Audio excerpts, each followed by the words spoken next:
Welcome back to another edition of OTT Sports. I'm Michael Broughton. And I'm Mark Panis. And today, Mark, I really want to delve into one of my favorite pastimes as an Englishman, gambling. Look, I love to go to, Cheltenham Festival and lay a bet. The whole country lays a bet on Grand National. You can't find anyone who hasn't got a horse in the race. There's always been this kind of slightly bizarre but symbiotic relationship between gambling and sports. So a few years ago, I looked at FanDuel, DraftKings, and needed a gambling license in the UK. So you couldn't invest in it in the US. Delighted that PASPA was repealed. Delighted to see regulation coming in the US. And it's been interesting in the last few months to watch what's been happening. You've seen BetGenius and DraftKings go public via IPO in the SPAC route. Another one of our favorite subjects, of course. But also now, just take the media gossip about Sportradar. $5 billion in the summer, $10 billion now. What the hell's going on, Mark? In a bull market, Michael, it's seemingly easy to find billions worth of valuation in the couch cushions. And I think we're seeing a little bit of that. But truthfully, I do believe that given that the state today of just viewership is that we're in an audience erosion environment, right? Across the board, sports, entertainment, any type of media.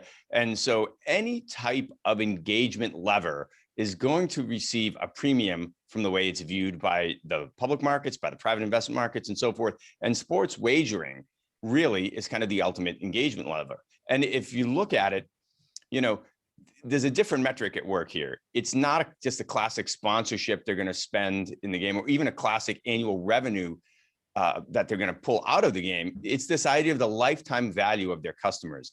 Their customers, once they sign up with a sports book, I think it's very much like most of us when we signed up as a teenager for our first bank account. A decade later, we still had it. That relationship was maintained. And I think if you look at the value of a punter, a gambler, and a sports book over a decade or 2 decades, it's a really high number. And so the valuations are reflecting that. I haven't changed my bank in 30 years. So yeah, I think you're absolutely right. That's the way to look at it. And I think then, if I'm in a sponsorship division at a sports team, I'd really want my colleagues to kind of rethink the model, because you've got you've got a dichotomy here, right? You've got the paradox where one side, you've got viewership erosion, and you need to appeal to a new young audience in different ways, and to the core audience. Never forget the core audience, right? At the same time, US sports are perfectly set up for in-play gambling, right? So could a sports team in the US say, look, maybe it's not a simple sponsorship transaction, because we want to be able to put logos on shirts where we can still sell the shirt, right? But is there a super affiliate model that we can look at here where we can share in the upside, where if we're bringing you somebody and they're a supporter of our team, they're not leaving you, right? And I want to share in that upside. I think you can get the best of both worlds if you don't just follow the old school model. Well, it's interesting you mentioned the way that US sports is set up well for gambling. The reality is, Major League Baseball started its professional roots in the 1870s. By 1920, the NHL and NFL were professionalized. 47 was the year that the NBA turned professional. And so, these sports were professionalized before the advent of television. They adapted their formats for television.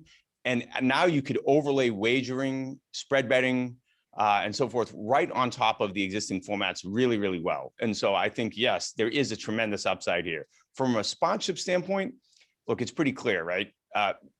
Sports properties are always looking for the next gravy train.